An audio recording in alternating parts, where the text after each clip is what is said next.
Gamers usually kind of look at it like, what the hell is wrong with you guys? And can you explain that to me? Why are they so weirded out by a virtual world concept? Younger people, because they haven't achieved as much, are more attracted to experiences that are about achievement. By the time you get to be older and you've had a career and you've achieved something in the real world, you don't need that kind of reinforcement from your game experience, and you can be a little more open-ended and loose about what you're doing. This is fascinating. Everything makes sense to me now. I'm Celia Pearce. I'm the co-founder of IndieCade, and you're listening to Drax Files Radio Hour with Joe Yardley.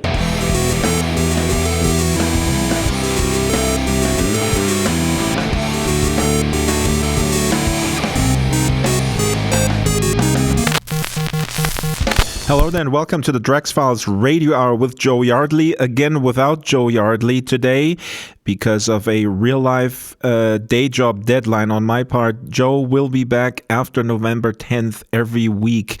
But today, an exciting show. Celia Pearce is on the show, co-founder with Stephanie Barish and others of IndieCade. And IndieCade, incidentally, has started as you are listening to this. So if you're in Los Angeles, go down to Culver City, get some tickets, and show up at IndieCade. Amazing exhibits, amazing games, amazing lectures, and panels. But anyway, I digress. Celia Pearce, I have it here on a piece of paper, old school, because her resume is so...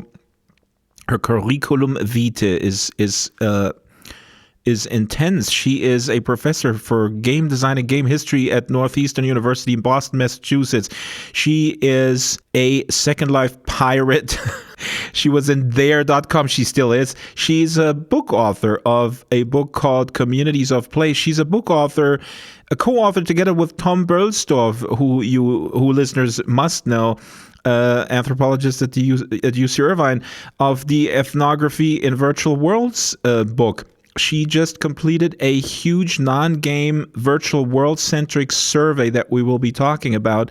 But anyway, have I mentioned that you should go to IndieCade? Anyway, let's go straight to the interview, and a lot of links in the blog, contextual links and videos, so browse there. I reached Celia in a bathroom in her Venice, California Airbnb. And Airbnb is in the news, not always in a good way because of Measure F in San Francisco. So, but I digress again.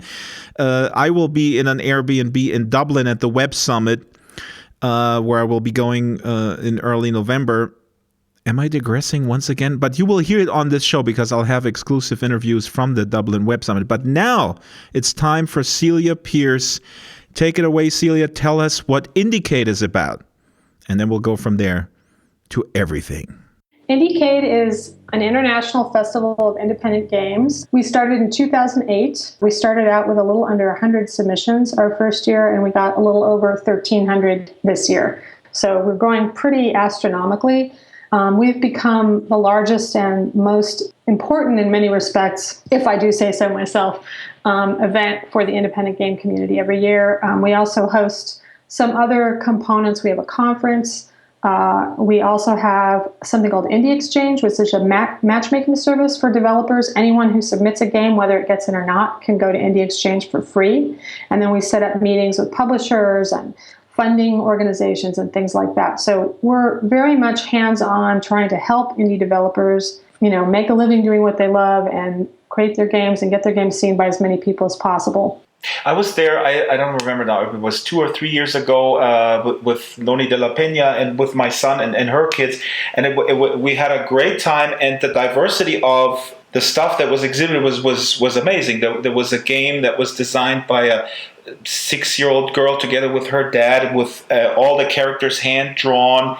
Then there was a fairly sophisticated game with Bach music was played and then sped up, and then you had to hit other people on the back. So, yeah, that's Johann Sebastian Joust. It's move controllers. It's a tag game with move controllers. You're trying to hold your move controllers still while trying to jostle somebody else. Can you talk about who exhibits and makes games? I mean, talk about the diversity here. These are people who maybe are students of game design. Some others come from a completely different track. Some are younger, some are older. When we started, I started working with Stephanie in 2005, and When we started, we were very aware that there were a lot of different things going on in the sort of non-traditional game environment.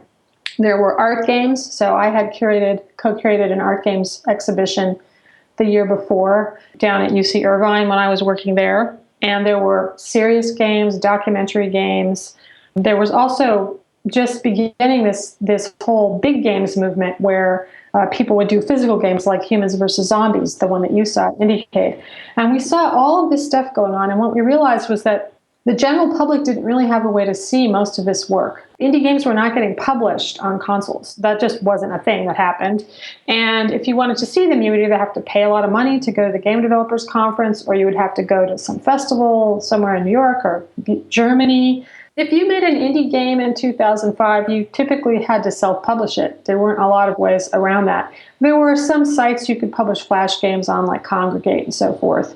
But it was hard for people to get their games seen. And this was just right around the time or right before the time that the iPhone came out. And that was a big game changer. So what happened since then was a couple of different things that changed the ecosystem. First of all, we have Steam, which allows developers to self-publish. That's going on. There were also serious games. Those usually would be presented at exhibitions or sometimes through educational programs or whatnot.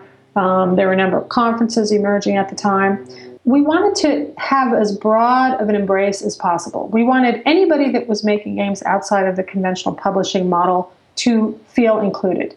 And we had been going to like the Game Developers Conference, and we would see, oh, here's the Indie Summit, and here's the Casual Summit, and here's the Mobile Summit, and here's the Serious Summit. And we're like, everybody in all these other summits, there's indie people in all those summits. So for instance, when we first started, most independent game festivals didn't accept mobile. Eventually they did, but they had a separate category for it. They tended not to accept or to include casual games, which weren't taken very seriously at the time. Serious games were totally out. You'd never see that in an indie game festival. It's fascinating because, you know, sometimes there's a lot of people that I talk to, for them games is a waste of time, to be quite frank. One of the things I find really interesting is that the average person on the street who isn't a gamer has a very narrow perception of what games are. So they tend to think of things like, I don't know, Halo or, some of these war-oriented, combat-oriented games. And so they see those and they think, oh, that's boring and I don't want to do that and that's a waste of time. But a lot of times they're not aware that these other things going on. So documentary games are a great example, which I was just mentioning. Art games are another example, big games. So there are a whole variety of different games. And a lot of times when people come to Indiecade that don't have a background in games, they're really surprised by what they see because they didn't know there were games like that. They didn't know that existed. All they know is Walmart, what they see on the shelves of Walmart and Best Buy. So we're trying to broaden the horizons of what a game is, how games are defined, and who plays them. How do you reach out to people beyond the converted, the fans? There's several tiers of participation that we get at Indiecade. So the sort of inner tier is, the indie developers. They mostly know each other. They come from different subgroups. So there's some serious games and activist games people, or there's a whole queer gaming and trans gaming scene. That's really wonderful. That's part of our community. And so it's primarily getting these communities together rather than getting maybe the foot traffic. It's very walkable for LA. And so, we've been called the Sundance of the video game industry. Our vision was very much the idea that there would be like a little village and people could walk around and go to different events. When we first started, we used a lot of art galleries. We actually had the finalists in several different art galleries around. Many, many people will walk through Indiecade without even really knowing what it is. And we draw a lot of people that way as well. We also have been getting a lot more promotion throughout the city. Usually the LA Times will do an article about us. We've been getting promotion and doing promotion on public radio. So we end up getting quite a few people that aren't gamers per se, but might be from another art form or just interested in culture in general. Mm-hmm. Are board games at all included in Indiecade? Yes, they are. We do include them. We have a whole area where we show board games. It used to be that board games and video games are very separate. And in recent years, you see a lot of back and forth.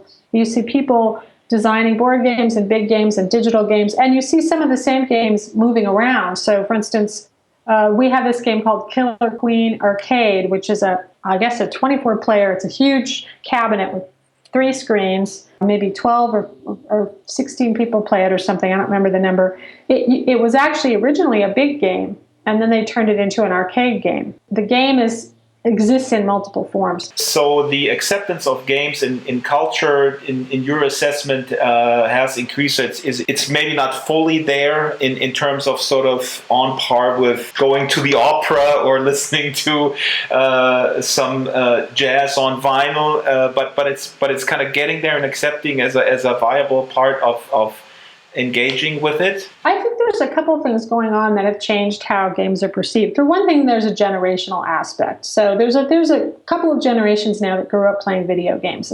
So when I talk to younger people, there's a lot less of the stigma or that kind of dismissive attitude about games. People my age, when I tell them what I do for a living, they look at me like I'm crazy, and then they tell me that I have to meet their 15-year-old son. But a great little anecdote about this is when I was working at Georgia Tech a couple of years ago, I had this really nice lab with this huge television set, and I came into the lab one day and I said to the students, Academy Awards were coming up, and I asked the kids if they wanted to have an Oscar party in our lab, and they just looked at me. There was this long pause, and they looked at me like I was nuts, and they said, yeah, no, we're not really into that. So that was really telling to me, because my generation, we always watched the Oscars. We thought it was a big deal. They're more interested in the IGF Awards and the Indiecade Awards than they are in the Oscars. As the gaming generation, the digital natives get older, it's going to be less of an issue. There still is this perception, and I have to say that this last year there have been a lot of things going on in game culture that have worsened the reputation of gaming and gamers. Yeah, we got to do a separate show on that. That is really fascinating, because I heard a show on men's rights movement and how that overlaps. I mean, it's completely insane. It's really annoying, and it hasn't really touched Indiecade much because we have a very inclusive and loving and embracing environment. We really haven't had any issues with it, but it's definitely created, worsened that reputation that people have, that perception that people have of not only is it a waste of time, but it makes you a bad person. Before we move on to VR and your own background in VR and how the VR hype has changed everything, or is it changing or whatever, one question, since I am in Germany, and my perception really is that here people talk more about the addiction issue and about violence. Maybe just your comments on that broadly. We don't have to go deep into it, but when you bring up gaming, people bring up Grand Theft Auto and desensitization. How do you respond to that? The vote is still out on this. In terms of the addiction question, at least in the US, the AMA has determined that there's no such thing as video game addiction. It's not a real diagnosis. Compulsive use of anything is something that people can do, and that certainly is valid. As far as the violence thing goes, there's a lot of conflicting information about this. One interesting thing to note is that in the US, the violent crime rate has gone down since the invention of video games. So not that I'm saying that makes a difference, but if we thought that video games were truly making people more violent, then it would follow that the violence crime rate would be higher. I saw a BBC documentary. There was one point in there, one guy said that there is a correlation between when new big titles come out and then the violence goes down. So this guy was basically saying, like, okay, people who would otherwise like smash windows, they stay inside and play Grand Theft Auto. Right. Well, that actually, some of the research shows that people use that stuff to get off steam. Another interesting thing, though, to note is that there's a higher incidence of wife beating after football games. People don't talk about that. They don't say, oh, we should ban football because it causes domestic violence. In fact, in the U.S. right now, there's this big controversy going on because there's a large number of NFL players who have been convicted of domestic violence, and they're still playing. So I think there's a lot of hypocrisy around this. But I think that what we've learned from some of the recent trends in game culture is that there is definitely amongst some people who play video games, there is clearly an etiquette problem. It's less to me about violence and more about just social skills and common courtesy. And it's kind of like The corollary I would draw is if you spend all your time in a locker room, you're not going to learn very good manners. And I think that's more or less what you're seeing is this group of people that have spent all their time with only people who are like them, getting reinforced with bad behavior, and then they go out into the world and they kind of come off in a particular way that most people find socially unacceptable. Last week, Kent Bai, who does a great podcast, Voices of VR, he was actually saying that VR is making things so immersive that they become uncomfortable in terms of executing violence. So in a way, we were sort of just, the hypothesis was that VR, and just, I mean, this goes into the area that maybe Noni is working on, that you're confronted with reality in such a way that you're actually appalled by violence that you would otherwise have no problem sort of, running over a couple of people. I know I keep going back to Grand Theft Auto 5 because that is very realistic, but there's still the screen between me. And, maybe if I would play that with a headset on, it would become very uncomfortable and I would actually maybe think more about what am I actually doing here? Why am I killing all these people? I think people place way too much in the mode of interaction and not enough in the context. And I'll give you an example. Two different friends of mine who are researchers came up with the same result in their research, which was that if you tell people they're playing a game, they will perceive it differently than if you tell them they are playing a training simulation, even if it's the exact same application. And if you tell them it's a training simulation, they will remember more. So two different people had this result. And I thought, okay, this is really interesting because what this tells me is if I'm going into Nani de la Peña's use of force or her Celia VR application, I know going in that what I'm seeing is a depiction of something real. Just like if you were to watch a documentary about the Iraqi war versus a Hollywood fictional film, before you even sit down, you're predisposed to understanding what you're seeing in a particular way. The medium in and of itself does not have that power. And people, think about it. The Bible is a bloodbath. Most of Shakespeare's plays are bloodbaths.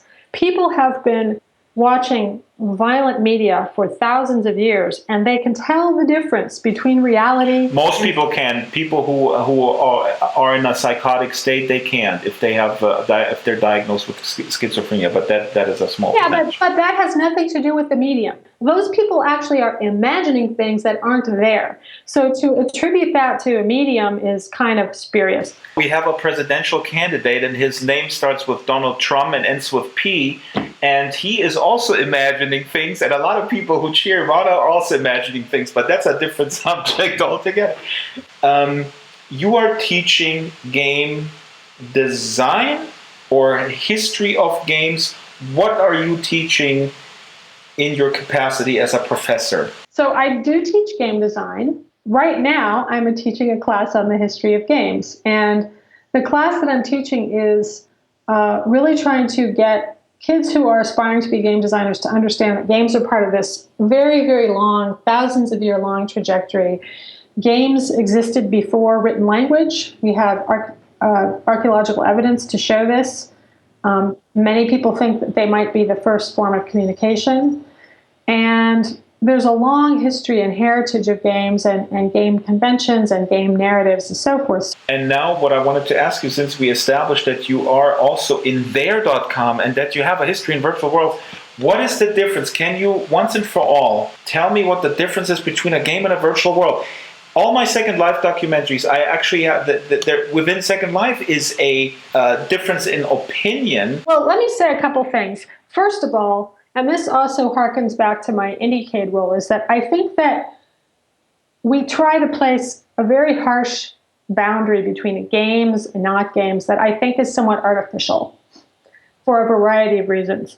But one of the things I find really interesting about virtual worlds, so virtual worlds differ from games, and I think the main characteristic that as a teacher that I put through to my students is that games typically have some kind of goal. Now, some games might have multiple goals or might have open-ended goals, like The Sims is a perfect example of this. You can sort of make your own goal within the game, like I want to build a house, I want to make a happy family, or whatever. Non-game virtual worlds don't have a fixed goal, so you can go there and do whatever you want. What fascinates me is that a certain perception of people who play in non-game virtual worlds make it into a game of some kind or other. So for instance, I've been very active in Second Life in the pirate community at one time. We do sea battles, we do sword fights, we have large-scale raids where the pirates will raid the Navy island or the Navy will raid the pirate. And so it becomes very game-like, even though the world itself is not a game. One of the most interesting findings of some of my recent research, I did a project with a guy named Carl Szymborski, who you might also want to interview at some point. He did this research with me, and he also co-authored the survey that I mentioned. So one of the things we found is we were doing some research where we were comparing MMORPGs, massively multiplayer online role-playing games, and virtual worlds. And one of the things we found was that there wasn't any RP in any of the games that we studied. People just were playing for points. They would get flavor text and they would skip it because all they want to do is get the quest and get the points. In virtual worlds like Second Life and There.com, people role play in various different and interestingly subtle ways. When they're closed, the whole pirate community migrated into Second Life and eventually joined with some other communities there.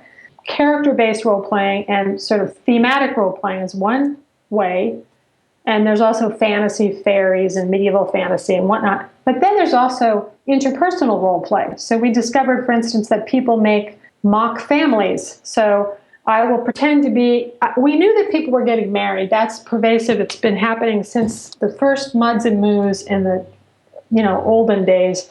As soon as you put people into a network space, they, I have this, it's birds do it, bees do it, avatars do it. I mean, that's just what it is. People have affairs, they get married, they do this. So we know we have this kind of, but what we also found was that people do childhood role-playing, like I want to be your daughter. Even adults, like we had seen it a little with people role-playing children, but then we found people who were all adult avatars. And the other thing that I find interesting in Second Life is these games, these kind of emergent player-made games, players will develop technologies. Like, so in the pirate community, for instance, there is a standard across all the different pirate sims of the ship battle system. So everyone uses the same, there's different consortiums that control things like the shooting systems or the sword fighting systems so it's fascinating how people, even though they don't have to be playing a game, they emergently will often make one. You're in the gamer world. There is dismissal, if not sometimes disdain, or sort of, I don't know if disdain is the right word, from the gamer side towards the virtual world side. So I might be people know me like I'm slightly defensive on the subject, and I don't take it too personally. I want everybody to know how creative people in Second Life are. But gamers usually kind of look at it like, what the hell is wrong with you guys? And can you explain that to me? Why are they so dismissive and sometimes hostile and sometimes just like weirded out by a virtual world concept? So one of the things we found in the survey that we did was that a large percentage of the people that took our non-game virtual world survey never play games. A percentage do, and there is some overlap between people who do both. But a lot of those people did not want to be called players. They didn't like the term player, which we used throughout the survey. They said, I don't really consider myself a player. In some cases, that was because their real-life job brought them to virtual worlds. In some cases, it was because it was part of their income-generating activity. In some cases, it was just they felt uncomfortable with the term player, which I thought was very interesting. I think that people in the game world are very used to having a structured experience. And I think that they get very uneasy. And this is going to sound a little harsh, but I feel this and I've observed it. They get very uneasy when somebody is not telling them what to do. So, like, I created a game when I was at Georgia Tech called Mermaids, which was this very exploratory underwater game. It was very open-ended. The goal was to rebuild the extinct mermaid culture. But there wasn't any combat, there wasn't any quests, it wasn't like they would tell you, go do this. And people that were traditional gamers didn't get it because they want somebody to tell them what they're supposed to do. I've also observed this with indie games. For instance, Tale of Tales has this great game called The Path. And I don't know if you've played it. It's a beautiful, beautiful game. It's based on Alice in Wonderland. And it really deals with some very deep issues around women and coming of age and sexuality and so forth, even though it's not explicit in any way. But when you start the game, you see this, it says on the screen, go to grandmother's house and stay on the path. If you follow what the game tells you to do, if you go to grandmother's house and stay on the path, you lose.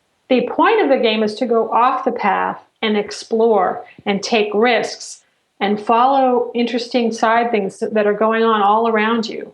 But I've sat in several times when we've exhibited this game and watched gamers, and they get on there and they just right away they do exactly what it says. They just walk straight up the path and go where they're supposed to go. But to me, this is rather sad that there seems to be a lack of sort of this intrinsic motivation, you know?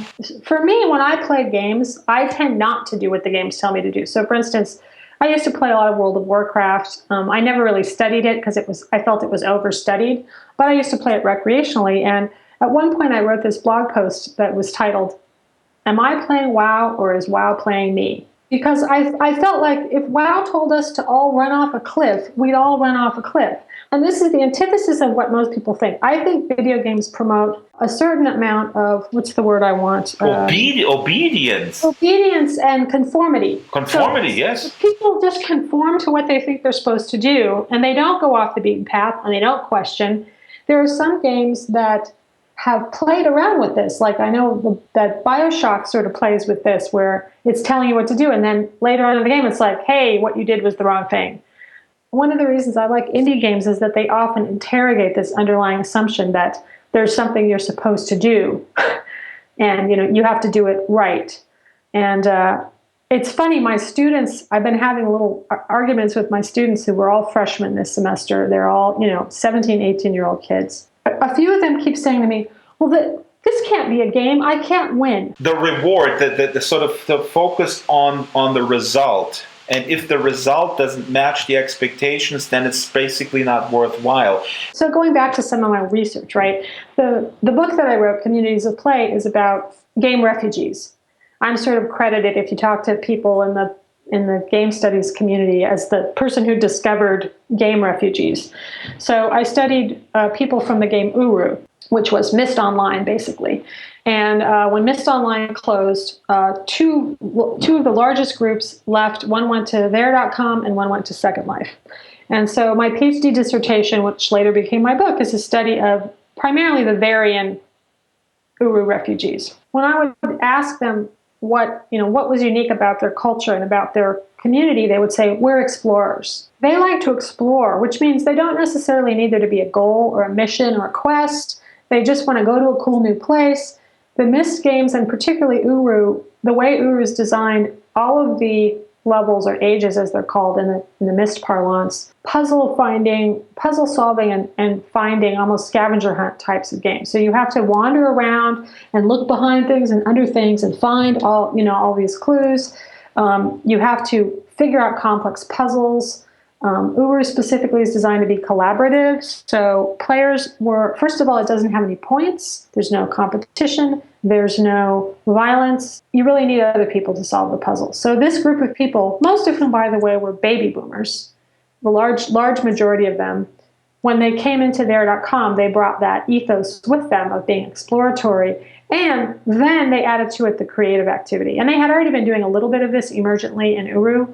But people got really excited about the opportunity to create, first initially to recreate Uru, and then eventually to create their own sort of version. So I had this wonderful experience where I got to take Rand Miller, who's the designer of the Myst series and Uru, to see player-created content based on his games. And it was pretty cool. Like I took him on a tour of the there.com Uru community and really got to see what people were doing with his ideas and taking it a step further. And this is actually what inspired him to create the current level building tools that players can use to make actual levels for Myst Online now.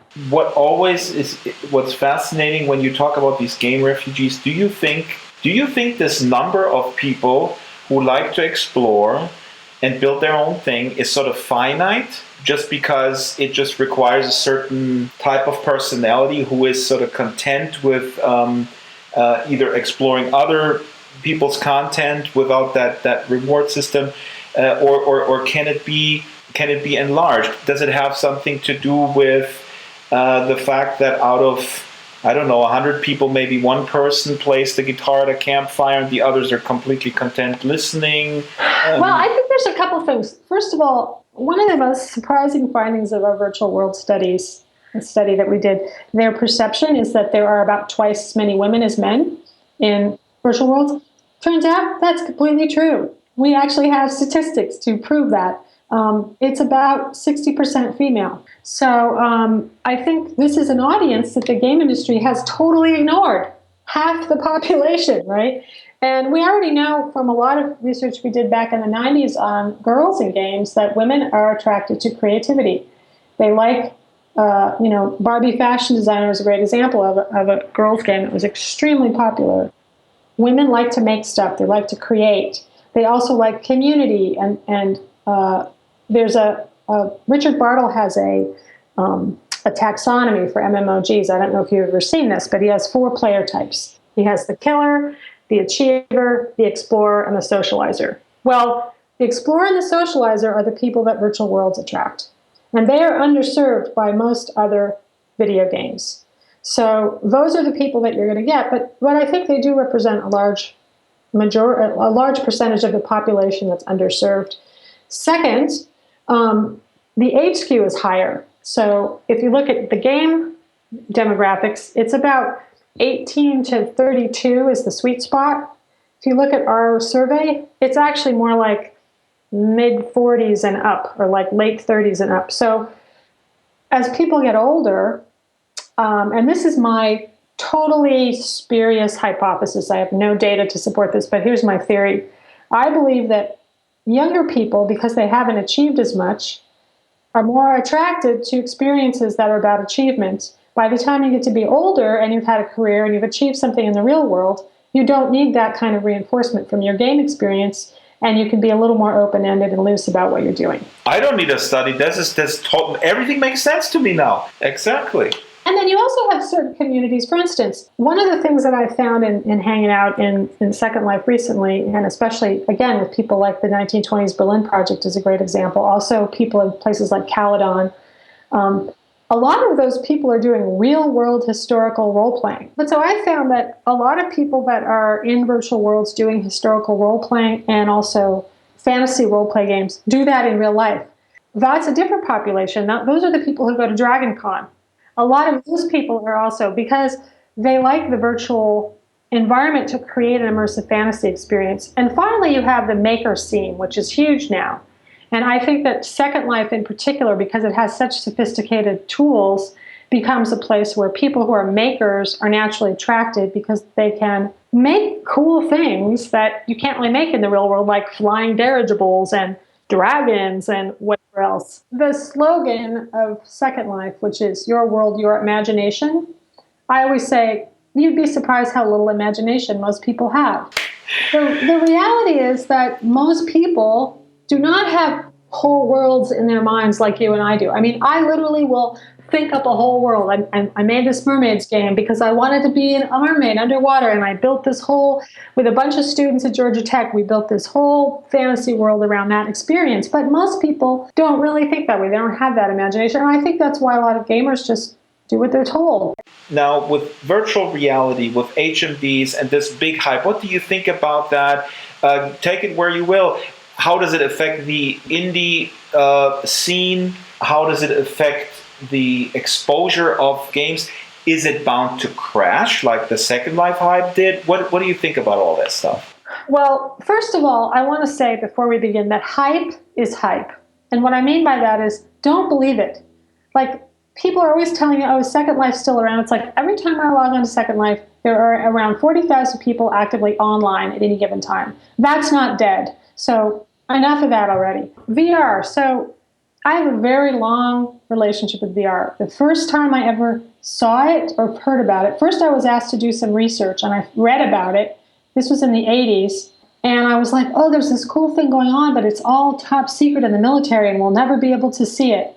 And then this guy came by our office in around, I'm going to say 85 or 6-ish, named Jerome Lanier. And he showed us this cool data glove that he had designed. And so that was the first attempt that I saw. How was it invented? When was it born? Ken said it was 1968. I don't know when. When is the exact birth date? So VR was created by a guy named Ivan Sutherland. He is the original inventor, regardless of what Jerome Lanier says. He did not invent VR. Ivan Sutherland invented VR. He also invented the graphical user interface in the late 60s. VR was designed in the 70s, and he created this head-mounted display, or as my friend Clark Dodsworth likes to call it, the ceiling-mounted user. It's this giant contraption with a big, arm coming out of the ceiling, and it was very expensive. It was very beginning graphics. I think at that point the graphics might even have been black and white. Really only realistically able to be used for military simulation. He was actually interested in computer design. That was his main interest. One of the first applications of VR was actually an immersive tour of a VW Bug. You could look around and look into the thing and walk around it and so forth. So that was the 70s, and today, if you could do Volkswagen, maybe they can revive their brand by letting people kind of recode their software. Anyway, so that was when it all started, and then there have been let's call them waves of VR. So there was a whole period in the 80s where people were trying to make commercial VR, and you had Mattel and a bunch of other people were in the game trying to do this, and nobody really succeeded. And then in the early 90s, there was another wave of high-end VR, which I was involved in. I created a ride for iWorks Entertainment in 1993. That was a multiplayer, 24-player network game. There were 4 submarines, and each one had 6 people in them. And then they were competing within they were trying to save the Loch Ness Monster's eggs in this underwater world. And it ran in a couple of places. It was incredibly expensive and also required practically someone with a PhD in computer science to operate. So it didn't end up selling very well with the theme park market, but it won a bunch of awards and it got a lot of attention. And it was, in some way, it was probably the most people in an entertainment application that had ever been networked before. It was pretty big. And at the same time, there were other. Disney Quest came out in 1998, which is just about to close next year, apparently. There were also other entertainment things that people were working on, as well as a lot of fine art. So that's when the cave was invented. A bunch of other. There was a lot of work at that time around empathic VR. So this woman, Rita Addison, who made an experience about her. She had a brain injury, and so she made an experience where she simulated all the different sensory anomalies that she was experiencing. And there's a Frank Zappa interview online. I'm a big Frank Zappa fan. There's a Frank Zappa interview where out of nowhere he picks up a magazine that has something about cyber porn in front. I think it's 1991 or 1992. Was it the same then? I mean, was it all over the place like it is now? Was it on time or? There was a lot of hype, but the problem that it had was, again, it was very gated. You couldn't make it unless you had access to a university research lab. And the hardware was incredibly expensive. And really, you can only see it if you went to something like SIGGRAPH or IARPA, which is where my show, the theme park convention, where my piece showed. There were very few people who would get a chance to actually see and play. With the exception of Disney Quest, there was also this thing called BattleTech, which later turned into a regular game, but it was a 16-person networked game. There were a few of these things around like this, maybe a half a dozen or so. But again, they were expensive. And also the other thing that was happening was you would set this thing up, and then 6 months later, all the hardware would be obsolete. I worked on this one project one time where I was going to be like a 3-year project, and I was like, I can't do this budget because by the time we build this thing, we're going to have to change all the hardware. So the biggest difference now, of course, is you have people will have it in their hands. I mean, people have it in their hands now. So that's not the only difference, though. Let me tell you what I think the biggest difference is. This, to me, is the game changer. Having a cheap VR headset isn't that big a deal. It's been done before. That's not really what's changing things. What's changing things is how easy it is to develop for it. And this is where Indiecade comes in. So when Oculus Rift started, and I have to tell you this funny story, over the summer, I swing dance, and I was over at my swing dance down in El Segundo, and I took a break between two classes, and I went over to the pharmacy, and there on the newsstand is the Time magazine cover with Palmer Luckey, who was an Indiecade sponsor. So I'm like, you don't see people you know on the cover of Time magazine every day. So I grabbed it. But one of the first things they did when they started was to sponsor Indiecade. The other thing that they did was really smart, was somehow got together with other companies like Unity and Second Life so that their hardware could be compatible with software that was already out there, that people already knew how to use. This is the most important thing. Because if you package your product with new software that people have to learn and it doesn't connect with anything else, you're... So Unity, they made their software compatible with iOS, compatible with Android, compatible with Oculus. This is the game changer. So literally anybody, you were talking about being in the basement, anyone can go into their basement now if they have a couple $100 to buy Unity and make a VR application. So basically for under $1,000, you can be a VR developer. In my day, it took millions of dollars. The hardware, just the box was $100,000, the Silicon Graphics box. So this to me is the key. And every technology, I've seen this over and over again with CDI, CD-ROM, and all these other platforms. If people can't make content for it, it will fail. So this is the secret sauce. This is the silver bullet. And we've been getting more, and Indiecade to me is like a barometer of what's going on in tech. Like when we started, just PC games, nothing else. All of a sudden, iOS comes in. We have to learn what a UDID is. What a nightmare. And now my big nightmare this summer was, which version of the Oculus Rift headset does your game run on? And with which Windows operating system? We're getting more and more and more content. So this is why I say, forget about hype or no hype. I'm seeing a pattern where people, and I have some former students actually who were at Georgia Tech with me, who have now started their own company. And how they make their living is doing contract VR work. That's what they do for a living. So to me, if you can support yourself making VR in 2015. It's like a web designer in 1994, 5. And I think you can see, like with Facebook buying Oculus, that is also an indicator that something's happening. Google Glass, see, to me, Google Cardboard, the whole idea of sticking your phone in the thing on your face, and that's your VR, that is going to change everything as well, because now you don't even have to buy a new device. What do you think now? Because I've seen a few articles out there, and it kind of mirrors my own experience. And I have an Oculus here, and it actually does work really well with Second Life, not with the laggy Sims, but I thought, wow, I'm immersed in Second Life because I have an investment, I have my community, and I can really lose myself in there. I can work in there. I don't need this headset. I still kind of sweat, and there's cables dangling. And then an article came out, and I have to link to it, and I forgot who wrote it, last week, where the guy basically stipulates, yeah, it's kind of a novelty thing. It might be everywhere, but it might be kind of in the drawer most of the time. I think it'll be a must-have for some people. I think for some people it will. I think that its creative affordances are still being explored. I mean, I made a comment on Facebook about the ridiculousness of a VR application of the debates.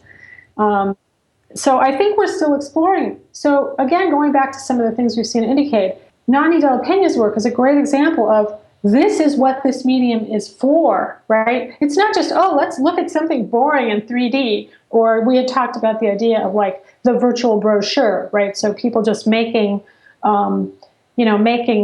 their college campus in Second Life is another ridiculous, misguided thing. When I was asked to be part of the University of there, I told them I wanted a treehouse. I want to teach in a treehouse, not an institutional building. But I think that as with every medium, historically, and this is why I like to teach the history of a medium, is it will eventually come into its own for the types of things it is particularly good for. So, no, you won't want to watch the debates on the Oculus Rift, but you will want to have an immersive experience, either a documentary or maybe a fantasy role-playing experience or something that is better suited to that device. There's also all these great things people have been doing, like Keep Talking and Nobody Explodes is one of my favorite Oculus Rift games. Or we had a game called Anamnesis, where you actually take the headset off while you're playing the game, because the headset is in the story. And the idea of the headset is when you put it on, you can see people's memories in whatever space you're in. So as you play the game, you look at the space, and then you put the headset on and you can see the memories. These are the kinds of things I think that we really can do something interesting. I'm excited about Indiecade's role in this, which, if I may put in another plug, is coming up this weekend. So I think that our role to play in this is to give people, again, an audience and a place, because where are you going to put these things, right? You know, I have my slogan when I'm overseeing the jury in the summer of Indiecade is, surprise me. That's what I'm always thinking in the back of my mind. I want to see something I've never seen before. And I'm seeing that on the VR platforms year after year, and it's really exciting. So that was Celia Pearce. Again, if you're in Southern California, go to Culver City and go to Indiecade. It's happening right now as you're listening to this, as we go to air. It has started. Joe Yardley will be back soon. Second Life News will be back. Origin Stories and Second Life Music will also be back on this very show. Next week we have, as I had promised the previous week, Ruben Steiger, formerly of Linden Lab, and he's critical of virtual reality, and we'll press him why that is. So enjoy your weekend and go to Indiecade. I can't. I'm stuck in an editing booth. All right. Bye. Thanks for listening. The Drax Files Radio Hour with Joe Yardley is a weekly production of Basic Drax Entertainment. The show is supported by Maven Homes, Giza Creations, Botanical, Strawberry Sing, Abranimations, Arrows Avatars, Caravel Design, Humanoid Animations, Avacon, The Cube Republic, Fateware by Damien Fate, the Avazines Publication Family, What Next, Bright Canopy, Duchy Furniture, Landscapes Unlimited, Dwarfins, The Den, Following Gods Incorporated, Feroce SL, Kona Stream, and Death Row Designs. Contact the show via Skype, Drax Files, Avatar Drax Files, or email radio@draxfiles.com.